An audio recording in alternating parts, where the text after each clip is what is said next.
Lá em 2022, o Mbappé falou que o futebol europeu era muito melhor do que o futebol sul-americano. E a prova disso é que as últimas Copas do Mundo tinham todas sido vencidas por clubes europeus. Depois disso, ele acabou quebrando a cara, já que ele mesmo acabou perdendo a Copa para a Argentina. Mas e se eu te dissesse que ele não está tão errado assim? E é justamente isso que a gente vai discutir no vídeo de hoje. Então, se você ficou curioso, fica até o final. E para começar, existe uma grande diferença entre o futebol de clubes e o futebol de seleções. E esse vídeo aqui vai ser mais focado pelo futebol de clubes, beleza? E realmente, a Argentina ganhou a Copa do Mundo em cima da França. Mas o que o futebol sul-americano é conhecido por ser bom? Justamente a garra, o jeito sul-americano de driblar, a gente dribla como ninguém. Essa é a maioria dos argumentos que as pessoas vão utilizar para defender essa tese. Mas vamos em partes. Qual que é a função do drible? É ultrapassar o adversário, seja para tocar a bola para o coleguinha ou para sair disparado lá na frente. Se a gente for parar para pensar efetivamente no jogo, o drible na verdade é isso, você vai ultrapassar o seu adversário. E qualquer outra coisa diferente disso seria uma firula, como por exemplo uma carretilha que quase nunca dá certo. Então, se a única função do drible é passar o adversário, também existem outras formas tão eficientes quanto, que, por exemplo, você volta a bola para o amiguinho de trás, atrai a marcação para ele e recebe a bola de novo. Não à toa, se você for assistir futebol com uma pessoa mais velha, com certeza ela vai ficar falando: toca essa bola, fominha, ó o cara livre ali. O drible realmente é uma coisa que deixa o jogo mais bonito, que entra no futebol arte, mas os europeus não ficam muito para trás nisso não. Então dizer que o futebol sul-americano é tão competitivo quanto só por conta dos dribles, eu acho que é algo que não se sustenta muito não. Se você considerar que daquela Argentina que ganhou a Copa de 2022 tinha apenas um jogador do elenco que atuava na Argentina e todos os outros já estavam há pelo menos 2 anos na Europa e já tinham se adaptado a esse estilo de jogo europeu, a gente poderia levemente dizer que a Argentina seria só o país de origem desses jogadores. Eu acho que isso é um argumento muito polêmico e vai ficar para um outro dia. Mas se você tem alguma coisa para ressaltar sobre isso, comenta aí que eu gostaria de saber. E falando em seleção, a gente poderia falar da organização que a Conmebol faz com o futebol sul-americano, que acaba por banalizar as competições. A Copa América, por exemplo, era para ser uma competição que era para ser disputada inicialmente de 3 em 3 anos, mas olha a bagunça que a Conmebol fez. Em 2015 aconteceu a Copa América certinho. Em 2016, a competição ia fazer um aniversário de 100 anos. Então a Conmebol inventou de fazer 2 Copas Américas seguidas. E para comemorar os 100 anos, nada melhor do que comemorar a Copa América, que mesmo tendo o nome de América, tem como maioria das vezes participantes exclusivamente da América do Sul, e eles decidiram sediar essa Copa América Centenário nos Estados Unidos. Em 2019, teve a Copa América certinho, e em 2021, por conta daquela crise sanitária que aconteceu, a final da Copa América teve que ser interrompida porque jogadores que eram para estar de quarentena estavam presentes no campo. E agora, em 2024, teve outra Copa América que era para igualar junto com o calendário europeu. E outros fatores, como por exemplo a inexistência de uma fase classificatória, acaba por banalizar ainda mais a competição, tendo em mente que vai ter um nível inferior, já que para se classificar basta estar na América do Sul. E a Conmebol também faz isso com o futebol de clubes. Até 2018, a Libertadores era disputada com jogos de ida e volta. E existia uma regra que o jogo da volta tinha que ser na América do Sul, porque até 2016 alguns times mexicanos disputavam a Libertadores.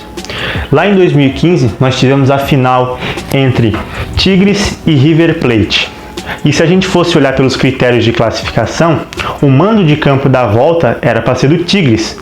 Porém, como nessa regra que existia, o jogo não poderia ser disputado fora da América do Sul, eles meio que inverteram esses mandos de campo, acabando prejudicando o Tigres. Esse Tigres, no caso, o Tigres do México, não é o Tigres da Argentina não. E 3 anos depois, aconteceu a final entre River Plate e Boca Juniors. O primeiro jogo aconteceu na Argentina, tudo certinho, só que o problema é que por conta de algumas brigas de torcedores, a Conmebol achou melhor mudar o estádio da volta. E nada melhor do que levar o jogo da final para a Espanha. A Conmebol simplesmente quebrou a regra que tinha inventado, mandando um jogo para fora da América do Sul, mesmo 3 anos antes, acabando corrigindo com essa regra, prejudicando um outro time. Não à toa que logo no ano seguinte, em 2019, a Libertadores passou a ser disputada com final de jogo único. E falando em futebol de clubes, a gente vê os clubes europeus montando super elencos, valorizando a Champions League. Todo jogador quer ir para lá porque é subir na carreira, é ganhar mais dinheiro, é ganhar mais prêmios individuais, ganhar reconhecimento, fama. E a gente não vê isso aqui na América do Sul. As competições sul-americanas não são mais tão valorizadas como eram antes. Tanto que, por exemplo, aqui no Brasil, para você se classificar para a Sul-Americana, o único critério é não ser rebaixado. Os times sul-americanos já não ganham mais de times europeus desde 2012. O futebol sul-americano realmente é muito inferior ao futebol europeu. E você contestar isso seria pura hipocrisia, já que tem torcedores do Brasil que são exatamente assim. Pegamos o Olímpia, garoto! Flamengo e Olímpia nas oitavas da Libertadores, eu não acredito. Pegamos o Olímpia, sensacional, sensacional. E quando foi que tudo isso começou a desandar? Bom, o primeiro motivo é a nossa moeda.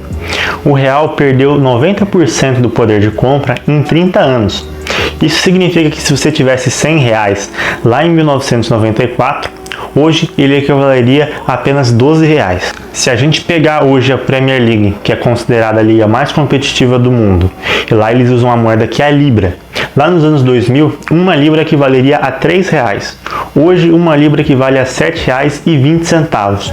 Então, na hora que eles vão contratar os jogadores, eles acabam tendo como se fosse 70% de desconto na hora de contratar jogadores sul-americanos. E a gente vê isso aqui no Brasil mesmo. A gente vê os clubes brasileiros contratando jovens promessas de times ali da Argentina, do Uruguai, por um valor bem abaixo, e quando eles vão negociar entre os jogadores do próprio Brasileirão, geralmente eles cobram valores bem altos. Eu trouxe aqui uma informação para vocês verem. O preço que o Palmeiras pagou no Agustín Guiay do San Lorenzo foi 40 milhões, numa jovem promessa da Argentina. Já o Maurício do Internacional, eles pagaram 60 milhões. Onde mais você veria um time pagando mais barato numa jovem promessa do que um próprio jogador da própria liga? E como os times europeus têm mais dinheiro, eles acabam investindo mais em infraestrutura. O Brighton, por exemplo, ele tem um sistema aí de olheiros por cada posição, contratando os melhores jogadores de cada setor. Estão aí com um bom elenco. Eles têm aí uma defesa que tem o Cauro, o Mitoma, o Barco da última Libertadores com Boca Juniors, tem o Lewis Dunk e o goleirão que faz essa jogada ensaiada aí de recuar a bola com o peito, enquanto aqui na América do Sul nem grama nos estádios tem direito. E eles conseguem aproveitar mais dos recursos que têm, assim se tornando mais competitivos. Para você ter uma ideia, um centro de treinamento de terceira divisão da Inglaterra é melhor do que a maioria dos clubes de primeira divisão aqui da América do Sul. Outro fator que também influencia nisso é a gestão dos clubes. A gestão aqui na América do Sul, a gente está acostumado a ver gestões catastróficas que afundam os times.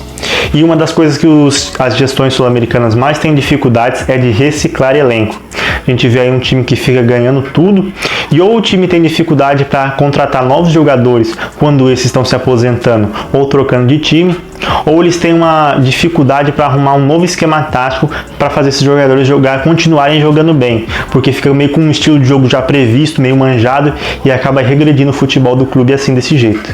A maioria dos clubes aqui na América do Sul passam por um período de 5 anos sendo vitoriosos e depois acabam se afundando por conta disso aí. Não que lá na Europa não exista isso, tem o caso do Hamburgo e do Nottingham Forest, mas aqui acontece com muito mais intensidade do que lá. E a gente nunca viu nenhum time fazendo uma dinastia aqui na América do Sul a se comparar com as dinastias que os times fazem lá na Europa. Para você ter uma ideia, nunca na história nenhum time brasileiro ganhou a tríplice coroa, que é no caso você ganhar a Copa do Brasil, a Libertadores e o Brasileirão no mesmo ano. Se a gente olhar para a Libertadores, o maior campeão tem 7 títulos, sendo o último em 1984, que no caso é o Independente. Isso já faz 40 anos e ninguém conseguiu igualar esse feito. O que chega mais próximo é o Boca Juniors, com 6 títulos, tendo conquistado o último em 2004. E falando de gestão que afunda os times, hoje é bem difícil a gente imaginar Palmeiras e Flamengo se afundando no futebol brasileiro. Mas vale lembrar que lá na década de 80 e 90, esses times estavam ganhando suas primeiras Libertadores. E lá para 2010, o Palmeiras acabou sendo rebaixado e o Flamengo escapou por um tris. E como nada que acontece já não tem acontecido pelo menos uma vez antes, o Flamengo e o Palmeiras vão acabar se afundando de novo no futebol brasileiro. Só não sabemos quando. Uma dura realidade é que o futebol brasileiro só é considerado competitivo porque não existe um protagonista. As competições são muito mais dissolvidas entre todos os clubes. Tanto que, como eu falei, nunca nenhum clube brasileiro ganhou a Libertadores, o Brasileirão e a Copa do Brasil no mesmo ano. E se a gente pensa nisso e olha para a tabela atual do Brasileirão, a gente vê o Fluminense, que foi o atual campeão da Libertadores, estando na lanterna, e o Grêmio, que foi vice-campeão, estando dentro da zona de rebaixamento. Isso é um tapa na cara de todo mundo que defende que o futebol sul-americano ainda é competitivo. Onde que você ia ver, por exemplo, o Real Madrid, que acabou de ganhar a Champions League, tendo na zona de rebaixamento da La Liga? Outros fatores que impedem com que alguns clubes brasileiros façam dinastias é a falta de um fair play financeiro, que é basicamente uma regra que diz que um clube só pode gastar aquilo que arrecada. Tanto que a gente vê aí o Corinthians devendo Deus e todo mundo, contratando vários jogadores a cada janela que passa. Bom, galera, esse foi o vídeo. Eu espero que vocês tenham gostado. Se vocês quiserem colocar alguma coisa aí nos comentários que possa ajudar também a defender os argumentos aqui do vídeo, comenta aí que eu quero saber. Muito obrigado por terem assistido e até a próxima.